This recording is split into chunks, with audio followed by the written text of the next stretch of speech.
25వ అధ్యాయం మత్తయి సువార్తలో యేసుక్రీస్తు వారు ఒక ఉపమానం చెప్పారు. 10 మంది కన్యకల వృత్తాంతం అది. అందులో 5 బుద్ధిమంతులు, 5 బుద్ధిహీనులు. అందరూ అన్ని విషయాల్లో సేమ్ యాజ్ ఇట్ ఈజ్. కానీ ఒక్క విషయంలో వాళ్ళు బుద్ధి లేనోళ్ళు అయిపోయారు, వీళ్ళు బుద్ధిమంతులు అయిపోయారు. Everybody has expectations.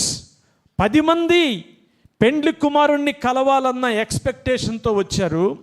10 మంది చేతిలో దివిటీలు ఉన్నాయి, 10 మంది దివిటీలు వెలుగుతూ ఉన్నాయి, 10 మంది ఎదురు చూస్తూ ఉన్నారు. ఒకే ఒక్కటి మిస్ అయింది. ఏమిటంటే వారి చేతిలో ఉన్న సిద్ధెలలో, అంటే ఇంకో మాటలో చెప్పాలంటే క్యానుల్లో స్పేర్ క్యాన్ ఉంటుంది కదా, స్పేర్ క్యాన్లో ఏం లేదు, ఆయిల్ లేదు. ఒకవేళ పెండ్లి కుమారుడు ఆలస్యమైతే తమ దివిటి వెలుగుతూ ఉండాలి కాబట్టి ఆవిరైపోకుండా ఉండాలి, ఆరిపోకుండా ఉండాలి అంటే ఏం చేయాలి? కనీసంగా స్పేర్ ఆయిల్ ఉంచాలి. అది లేనందువలన ఆ 5 పెండ్లి కుమారుడు వచ్చినప్పుడు ఎత్తబడటానికి అవకాశాన్ని పోగొట్టుకున్నారు. సింపుల్, ఒకే ఒక కారణం, అది సిద్ధపాటు. క్రైస్తవ సంఘమైన మనం కూడా కొనిపోబడే సంఘముగా ఉండాలి అంటే ఆ కొనిపోబడే సంఘానికి కావలసిన సిద్ధపాటు కోసమే దేవుడు మనల్ని ఇలా సంఘముగా సమకూర్చుతున్నాడు.